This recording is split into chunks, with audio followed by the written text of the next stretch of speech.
Location हमारे पास इसकी sternum होते हैं, मिड स्टर्नम। स्टर्नम ये हमारे पास एक जो मिड रिब्स को आपस में इंटरकनेक्ट करवाती है। यहाँ पे हमारे स्टर्नम होती है, जो मिड स्टर्नम होगी, बिल्कुल मिड पार्ट होगा, आपने वहाँ पे कंप्रेशन। और हाथ का मतलब कि किस तरह करना है ये? फॉर एग्जांपल ये हमारा डोमिनेंट हैंड है, सही है, इसको हम लोगों ने ऐसे रखना है, इसका पाम जो है वो स्टर्नम पे रखेंगे, वहाँ पे इस तरह से स्टर्नम पे रखेंगे, ठीक है।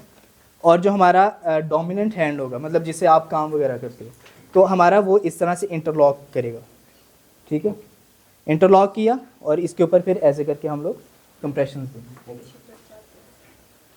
बेबी और एडल्ट उसके दरमियान तो फर्क होते हैं ना उनके बोन का, तो इन दोनों के लिए जो होते हैं हाँ, इनकी जो यानी कंप्रेशन रेट और रेस्क्यू ब्रीथ्स हैं वो सेम ही होते हैं। इसलिए तो हम लोग यानी एडल्ट के ऊपर हम लोग दोनों हाथों से करें, लेकिन जो बेबी है उसको सिर्फ और सिर्फ हम लोग थंब से करें, ताकि उस पर ज़्यादा प्रेशर ना इतना बन जाए, क्योंकि बोन्स उसकी वीक होती है और वो जल्दी टूट सकती हैं।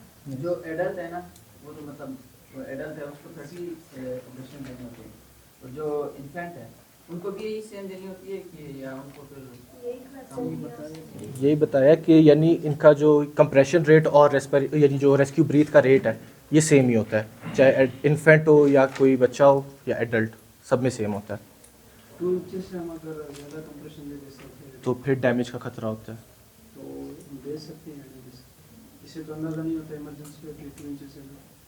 नो, जब आप इतने ज़्यादा प्रैक्टिस कर लोगे CPR को, तो आपकी जो कंप्रेशन है वो 2 इंचेस डीप ही रहेंगी। अगर वो 2 इंचेस से ज़्यादा जाती हैं तो वो उसका रिब्स टूटने का खतरा, और जब रिब्स हमारी फ्रैक्चर होती हैं या फिर टूटती हैं तो उससे जो है ऑर्गन्स जो हैं उसके नीचे, जैसे लंग्स वगैरह, तो वो डैमेज हो सकते हैं। तो आप लोगों ने रिकमेंडेड यही है कि 2 इंचेस डीप आपने उसको देना कंप्रेशन।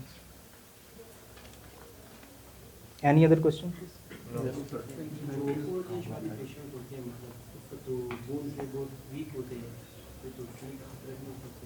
जी बिल्कुल ऐसे ही है, लेकिन हमारे पास उनकी बोन्स को हम फ्रैक्चर्ड जो बोन्स हैं उनको हम लोग ठीक कर सकते हैं, लेकिन अगर उसकी कार्डियक अरेस्ट भी है और पल्मोनरी अरेस्ट भी है, दोनों हैं, तो वहाँ पे वो डेथ की तरफ जा सकता है। हमने सबसे पहले उसकी लाइफ को बचाना है, उसकी बोन्स को हम बाद में कर सकते हैं ठीक। Any other questions?